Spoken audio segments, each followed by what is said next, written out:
भगवान को पाने का सबसे सरल मार्ग। एक गांव में एक बूढ़ी माई रहती थी। माई का आगे पीछे कोई नहीं था, इसलिए बूढ़ी माई बेचारी अकेली रहती थी। एक दिन उस गांव में एक साधु आया। बूढ़ी माई ने साधु का बहुत ही प्रेम पूर्वक आदर सत्कार किया। जब साधु जाने लगा तो बूढ़ी माई ने कहा, महात्मा जी, आप तो ईश्वर के परम भक्त हैं।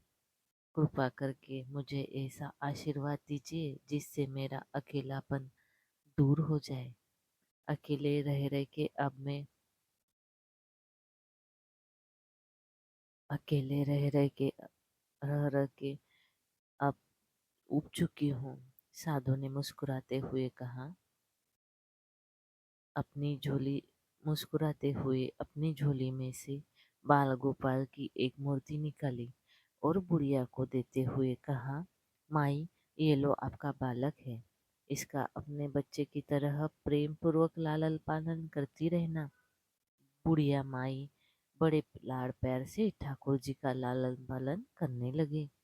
एक दिन गांव के कुछ शरारती बच्चों ने देखा कि माई मूर्ति को अपने बच्चे की तरह लाड़ कर रही है। नटखट बच्चों को माई की हंसी मजाक करने की सूझी।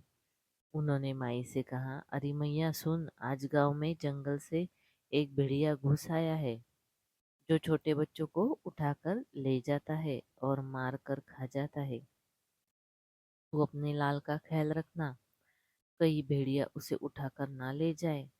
बुढ़िया माई ने अपने बाल गोपाल को उसी समय कुटिया में विराजमान किया और स्वयं लाठी छड़ी लेकर दरवाजे पर पहरा लगाने के लिए बैठ गई।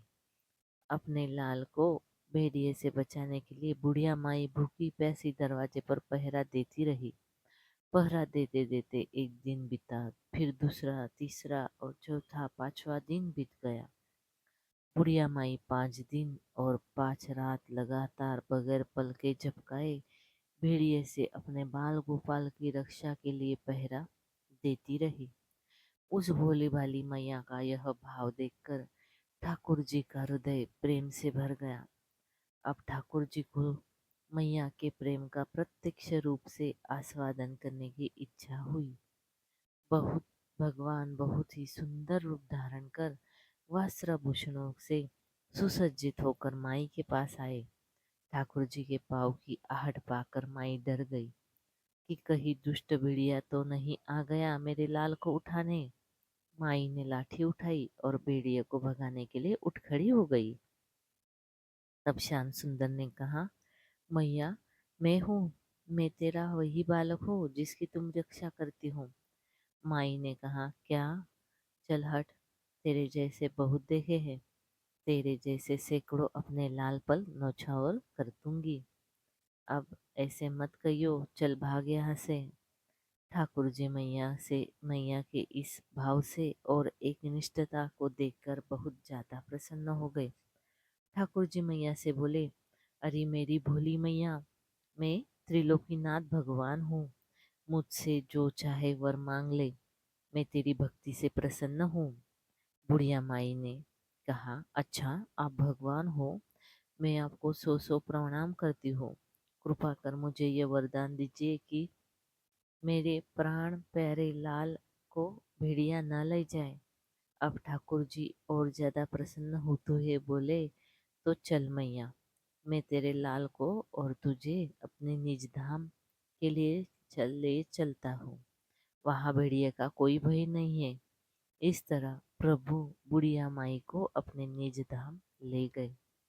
दोस्तों, इस कहानी से हमें ये शिक्षा मिलती है कि हमें अपने अंदर बैठे ईश्वरीय अंश के काम, क्रोध, लोभ, मोह और अहंकार रूपी भेड़िए से रक्षा करनी है।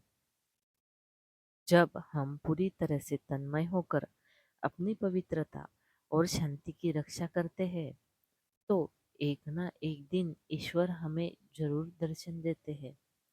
भगवान को पाने का सबसे सरल मार्ग है भगवान से प्रेम करो, निष्काम प्रेम जैसे बुढ़िया माई ने किया। तो दोस्तों, आपको ये आज की कहानी अच्छी लगी हो तो हमारे चैनल को लाइक, शेयर और सब्सक्राइब जरूर करें। धन्यवाद। हर हर महादेव।